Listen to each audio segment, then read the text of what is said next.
వంట వాళ్ళు ఎంతమంది ఉన్నారు? ఫోరా సరే, చాలా దారుణమే పాపం. ఈ టెండర్స్ అంతా కరెక్ట్గా వస్తున్నాయమ్మా అన్నీ? ఎవరు కేర్ టేకర్? పర్ క్యాపిటల్ అంతా చూసుకుంటారమ్మా మీరు? కొత్తగా వచ్చారా? నేను టీజీటీ మ్యాథ్స్ సార్, ఇన్ఛార్జ్. ఎన్ని పీసెస్ వస్తాయండి దీంట్లో? 15 ఉంటాయి సార్. 15 అన్ని వద్దులు వస్తున్నాయి. అన్ని పెట్టెలు వస్తాయా? పెట్టే ఎక్స్పెన్సివ్ పడుతుంది.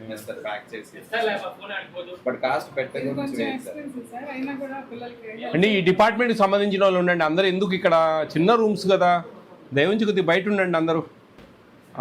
ఇక్కడ vegetables alternate days 2 days 3 days ఒకసారి వస్తాయి. రెగ్యులర్గా ఇస్తున్నారా?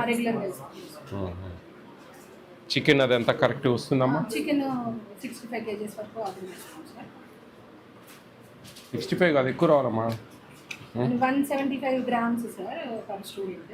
అది ఇంటర్మీడియట్ వాళ్ళకి, అది 10th బిలో వాళ్ళకు 157.5 grams. మరి మీరు 600 చిల్లర మందికి 65 kg అంటే తక్కువ కదా? అంటే మనం 10th క్లాస్ వరకు 484 ఉంటారు సార్ స్ట్రెంత్. ఇంటర్మీడియట్ వరకు స్ట్రెంత్ 148 ఉన్నారు సార్. మీ క్యాలిక్యులేషన్ ప్రకారం చాలా ఎక్కువ ఉంది. 65 kg మీరు 100 grams లెక్కచారని చెప్తున్నారు. ట్వైస్ కాబట్టి మంగళవారం నైట్ ఒకసారి ప్రొవైడ్. అది సరేలేండి, అవన్నీ వదిలిపెట్టండి. నేను అనేది 45 grams per day 10th below పిల్లలకు. ఇంటర్మీడియట్ పిల్లలకు 50 grams per day. 7 daysకు 315 grams, 350 grams. 315 divided by 2, 350 divided by 2 intermediate పిల్లలకు. అప్పుడు 157.5 grams 10th బిలో పిల్లలకు. 175 grams 10th అబో పిల్లలకు. ఆ లెక్కచారం ప్రకారం వేస్తే దాదాపు 90 kg వస్తుంది పర్ క్యాపిటా. దాంట్లో ఫ్లక్చువేషన్ బట్టి మీరు కొద్దిగా అటు ఇటు ఉంటుంది. కానీ 65 to 70 మీరు క్యాలిక్యులేషన్ ఫస్ట్ బాగా తెలుసుకోండి. మీరు లెక్కచారం వేసుకు కూర్చోండి ఎన్ని గ్రామ్స్ వస్తుందో. 180 మంది ఇంటర్మీడియట్, 170, 175 గ్రాములు, 480 ఎంతమంది చెప్పారు కదా, 480, 157 గ్రాములు. అవి క్యాలిక్యులేట్ చేస్తే దాదాపు 90 kg దాటుతుంది. మేము చెప్పేది ఏంటంటే మీకు రేట్లు ఎక్కువగా ఉన్నప్పుడు మీ పర్ క్యాపిటా డివైడేషన్లో కొంచెం మీరు తగ్గించుకొని మేనేజ్ చేసుకోండి. రేట్ తక్కువ ఉన్నప్పుడు పర్ క్యాపిటా మిగిలినప్పుడు సేమ్ తెప్పియండి అంతా. అది ఆ ఈక్వేషన్స్ క్యాలిక్యులేషన్స్ ఇంపార్టెంట్. మీరు ఏ అధికారి వచ్చినా ఏమొచ్చినా కానీ ఇవన్నీ టక చెప్పాలి మీరు. 42 items ఏమేమి ఎంతెంత ఎన్ని grams. It's just matter of ఒక 1 hour వర్కౌట్ చేస్తే మన నోట్లో ఉంటాయి అన్నీ. ఏది ఎన్ని గ్రాములు ఇవ్వాలా ఏంది. మేజర్గా ఆయిల్, కందిపప్పు, రైస్ ఇవి మేజర్గా ఉంటాయి. అవన్నీ ఎన్ని గ్రామ్స్ అవి ఎన్ని ఎట్లా డివైడెడ్ బై చేసుకోవాలా ఏంది. ఆ పర్ క్యాపిటా మిగిలినప్పుడు ఏదైనా అడిషనల్ ఫ్రూట్స్ తెప్పిడము ఇట్లా ఏదైనా చేసుకుంటా వెళ్తూ ఉండాలి ముందుకు. అమ్మా మీకు ఇండియన్ కంటే ఎక్కువ వస్తున్నట్లున్నాయండి రైస్ మేడం? ఇండియన్ కంటే ఎక్కువ వస్తున్నట్లున్నాయి. మీ ఇండియన్ ప్రకారం మంత్లీ వన్స్ వస్తాయా? ఇవి ఈ మంత్కి సరిపోతాయా? కొన్ని ఒక 5 రోజులు 10 రోజులు పురిగేం పట్టట్లేదు కదా? ఈ బియ్యం బాగున్నాయి ఇప్పుడు? అదేలేండి, ఈ బియ్యం బాగున్నాయా? ఇక్కడ ఇండియన్ సరిపోతా ఉంది. ఒక హాస్టల్ ఆ ఇండియన్ ప్రాబ్లం వచ్చి డంప్ చేస్తూ ఉన్నారు విపరీతంగా. ఒక హాస్టల్ ఇది నెక్స్ట్ మంత్ 10th వరకు, నెక్స్ట్ మంత్ ఫస్ట్ వీక్లో మన అమ్మాయిలు తెచ్చి దించుతారు. ఫస్ట్ వీక్లో వీళ్ళు 10 రోజులు సేఫ్ సైడ్ నడుస్తూ ఉంది. అట్లా ఉంటే ఇబ్బందిలే. వర్కౌట్ చేయండి. ఇది వీళ్ళతో మీటింగ్ పెడతాం సార్. ఈ DD social welfare, DD BC welfare, ఈ డిస్ట్రిక్ట్ కోఆర్డినేటర్స్, రెసిడెన్షియల్ స్కూల్స్ వాళ్ళందరితో మాట్లాడితే కానీ ఇది ఒక అవగాహన రాదు. వేస్ట్ అవుతా ఉన్నాయి, పురుగు పడతా ఉంది. వాళ్ళందరితో కూర్చోబెట్టి మాట్లాడుకొని అసలు ఎక్కడ లోపము ఎక్కడ అయ్యింది చూసుకొని. నాకేం చెప్పారంటే ఒక ఏలూరులో ఒక హాస్టల్లో ఇట్లే ఒక 3 months బ్యాక్ ఎప్పుడు. అప్పుడు వాళ్ళు ఏం చెప్పారంటే మేము అక్కడ వాళ్ళతో మాట్లాడాను హెడ్స్తో, ఎవరు ఏంది అని. మోహన్ బాబు కదా, మోహన్ బాబు గారు ఉన్నారు. ఆయన అక్కడ వాళ్ళతో మాట్లాడితే మ్యాపింగ్ లాస్ట్ టైము మ్యాపింగ్ ఉండేది సార్, ఇప్పుడు అది డేటా మిస్ అయింది, ఇష్టం వచ్చినట్టు డంప్ అవుతా ఉన్నాయి, ఇది స్క్రూటినీ చేయాలా, ఇదంతా చేయాలని చెప్పారు. అప్పుడు మోహన్ బాబు గారికి ఐడియా ఉంది, సార్ డిస్కస్ చేయండి మోహన్ బాబు ఎవరితో మాట్లాడింది ఏందనేది. అమౌంట్ ఏమైనా తీసుకుంటున్నారమ్మా? అమ్మాలి ఏమన్నా ఛాయ్ పైసలు అట్లా ఏం లేదా? ఏమి ఇవ్వద్దండి. ఎందుకంటే మేము చెప్పేది ఏంటంటే మనకు ఇక్కడ అయ్యే ఖర్చులు ఏదైనా మెనూ మీద ఎఫెక్ట్ పడుతుంది. ఏదైనా కానీ మేము కాఫీ తాగినా అది మెనూ మీద ఎఫెక్ట్ పడుతుంది. అది ఆ మెనూ అనేది చాలా ఇంపార్టెంట్. అది డీవియేషన్ కాకూడదు, క్వాంటిటీ క్వాలిటీ అంత సక్రమంగా ఉండాలి. ఆ సిచ్యువేషన్లో మనం ఒక ఫంక్షన్ చేయాలన్నా కానీ ఆ మెనూ మీద ఎఫెక్ట్ ఉంటుంది. ఒక అధికారి వచ్చి ఫోన్ చేసిపోయినాడంటే మెనూ మీద ఎఫెక్ట్ ఉంటుంది. ఎండ్ ఆఫ్ ది మినిట్ పిల్లలు దాని మీద పడుతుంది అన్నమాట ఎఫెక్ట్స్. అది మాకు ఎవరైనా బొకే ఇచ్చినా నేను కొన్ని తెచ్చింది అయితే వద్దంట. ఎందుకంటే డిపెండ్ అవుతుంది, దాని మీద డిపెండ్ అవుతుంది. మనం ఒక రోజు అయితే పెట్టుకుంటామండి జోలో నుంచి. రోజు నెలకు 2-3 ఎవరో ఒక అధికారులు వస్తూ ఉన్నారంటే వాళ్ళకి భోజనాలు, టీలు, కాఫీలు, బొకేలు, శాలువాలు అంటే ఇవన్నీ మెనూ మీద పడుతుంది. అది పిల్లలకు నష్టపోతూ ఉన్నారు. అట్లా మా వంట వాళ్ళు 4 ఇవి వాడుతూ ఉన్నారు. అవి ఎందుకని? అవి గంజి వచ్చేటివే? గంజి వచ్చేటివి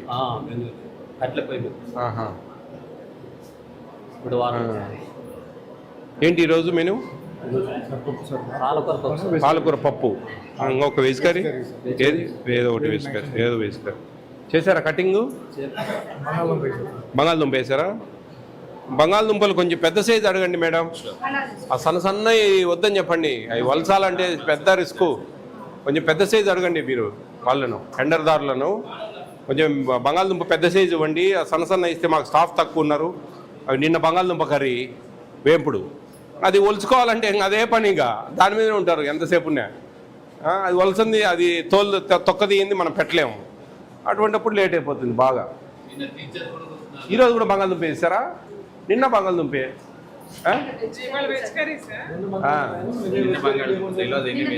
నిన్న బంగాళదుంప, నిన్న దోసకాయ చేశారా? బంగాళదుంప ఎప్పుడు ఎలా ఉంది ఇక్కడ? చలి ఎక్కువ ఉంది కదా, వేడి నీళ్ళు ఇవ్వలేరు ఇంతమందికి. ఎలా ఉన్నాయి భోజనాలు? బాగున్నాయా? హ్యాపీనా? మెనూ బోర్డు ఉంది కదా మన డైనింగ్ హాల్లో, ఆ ప్రకారం అన్నీ వస్తున్నాయా? ఒకరు చెప్పగలరా ఏమేమి వస్తున్నాయో? ఒకరు లేచి మెనూ బోర్డు అంతా మీకు నోటెడే కదా, నేనే సెలెక్ట్ చేస్తా, చెప్తారా?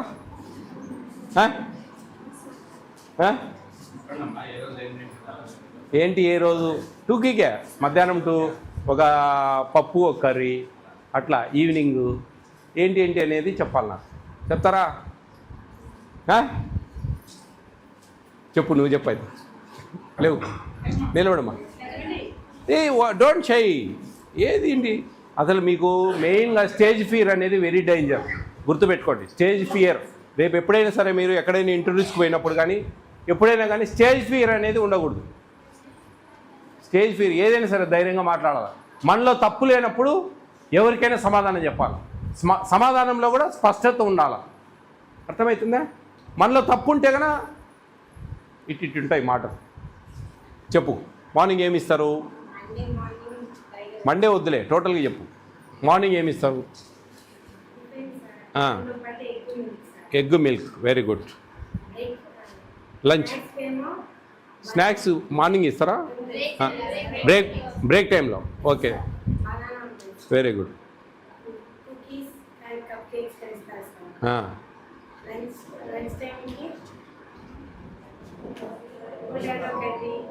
వాట్ ఎవర్ మేబీ, ఒక కర్రీ, ఒక పప్పు, ఒక కర్రీ, ఇంకా పెరుగు ఇస్తారా? ఈవినింగ్ స్నాక్స్ ఉండవా? అది చెప్పలేదు మరి. అట్లా ఏదో ఒకటి స్నాక్స్.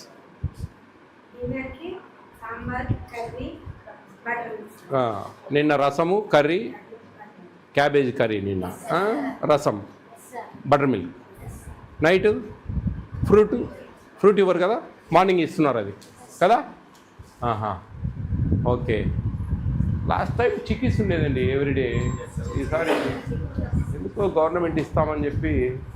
రాగి లడ్డు బాగుందా? రెడీమేడ్ వచ్చాయి ఇప్పుడు విజయ డైరీ వాళ్ళవి, బాగున్నాయి, చూసా ప్యాకెట్. వీక్లీ ఎన్ని ఎగ్స్ ఇస్తూ ఉన్నారు? ఎవ్రీడే ఎక్సెప్ట్ సండే కదా, ఎవ్రీడే ఎగ్. చికెన్ థ్రైస్ 3 సార్లు ఇస్తున్నారా? 2 టైమ్సేనా? 2 టైమ్సే ఇస్తారు.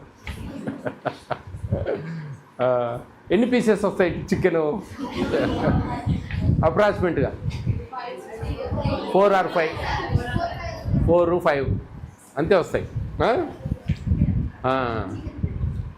చికెన్ కర్రీ, చికెన్ అంటే అందరికి ఇష్టమేనా? ఎవరైనా వెజిటేరియన్ ఉన్నారా మీ హాస్టల్లో? తినని వాళ్ళు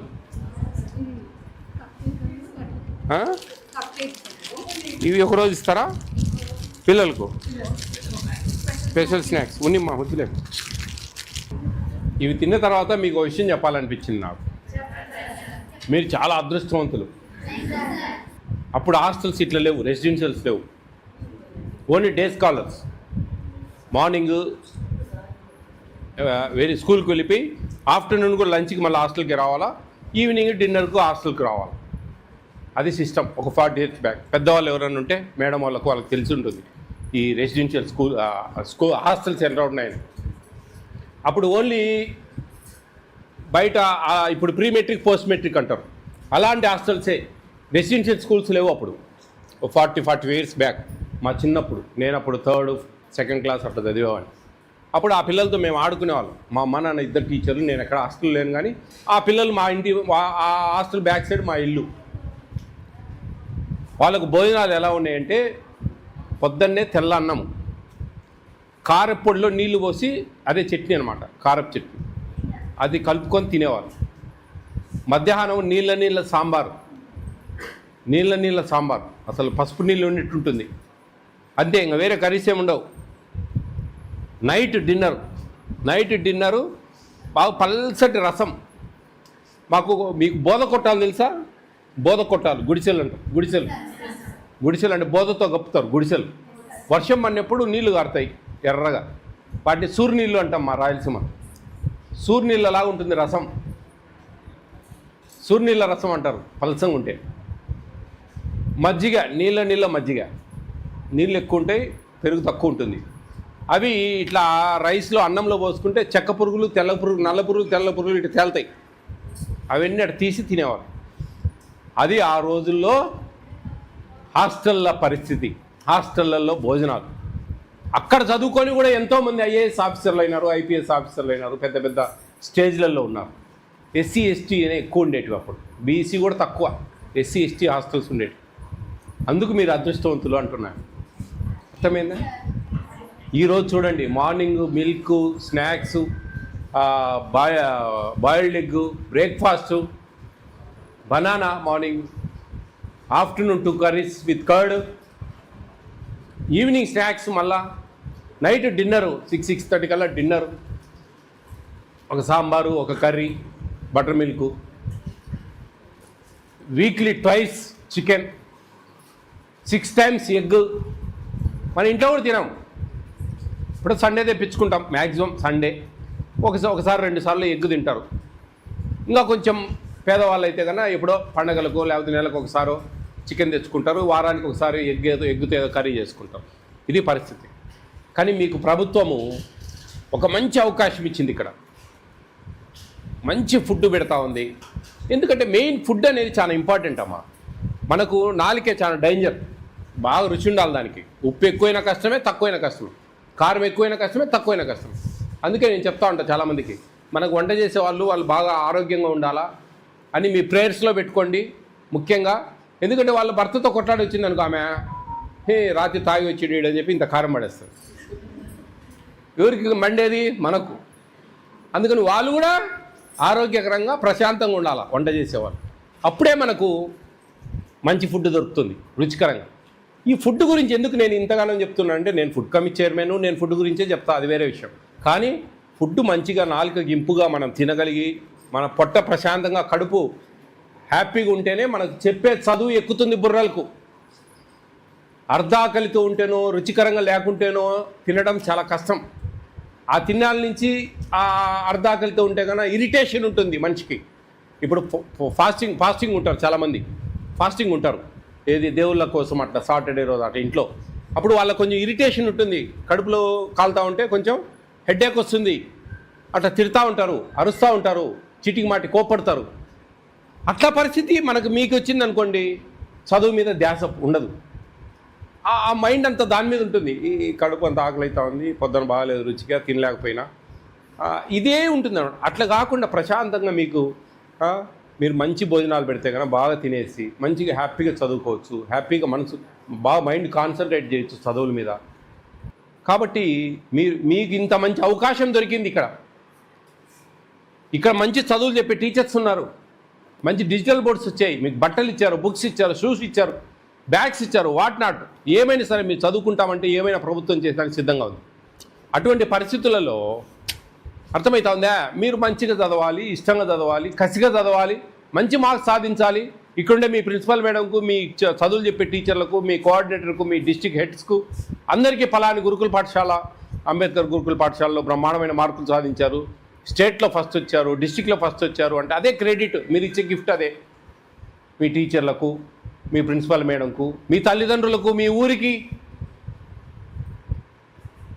10th class is very important అమ్మా. ఆ టైంలో మీరు 10th క్లాస్లో ఎట్లా చదివారు ఏమో అనేది నాకు తెలియదు. ఇంటర్మీడియట్ కంటే కూడా 10th క్లాస్ చాలా ఇంపార్టెంట్. వాళ్ళకి చెప్పే వర్డ్ ఇది. ఎందుకంటే ఆ మెమోలో ఉండే మార్క్సే చెక్ చేస్తారు బాగా.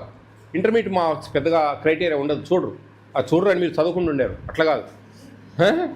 పర్సెంటేజ్ చూస్తారు, ఎంత పర్సెంటేజ్ వచ్చింది. 10th క్లాసు క్యాలిక్యులేట్ చేస్తారు, మ్యాథ్స్లో ఎన్ని వచ్చినాయి, ఇంగ్లీష్లో ఎన్ని వచ్చినాయి, అట్లుంటుంది అన్నమాట.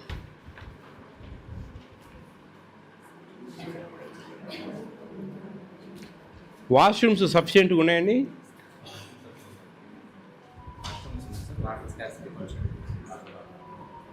కోతులు నెట్లున్నాయి బాగా.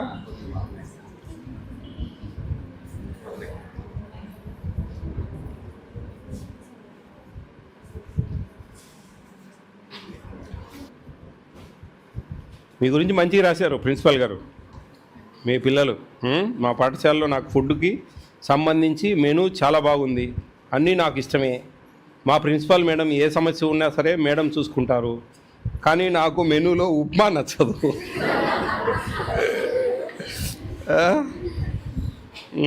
చికెన్ ఉందా ఆమె కేర్ టేకర్, కొంచెం చికెన్ చూడండి. Somebody is asked only 2 pieces వస్తున్నాయి, అట్లా అనమాట.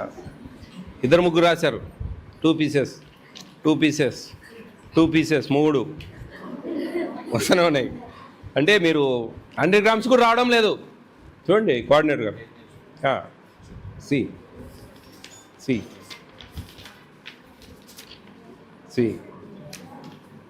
అది నేను కాదనట్లే, ఇక్కడ అదే కొంచెం అట్లీస్ట్ 4 మినిమం, మ్యాక్సిమం వాళ్ళ క్వాంటిటీ.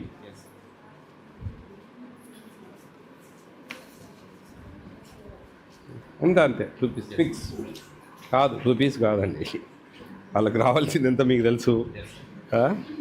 అట్లీస్ట్ 4 ఇస్తే 100 grams. ఈ 2 pieces ఫిక్స్ అండి అందరూ. వాళ్ళు ఎవరో 5 చెప్పింది ఆ పాప, అబద్ధం. 4 pieces వచ్చేటట్టు చూడమ్మా. ఇంకా మీ బద్ధ శత్రువు ఉప్మాకు స్వస్తి పలుకుదాం.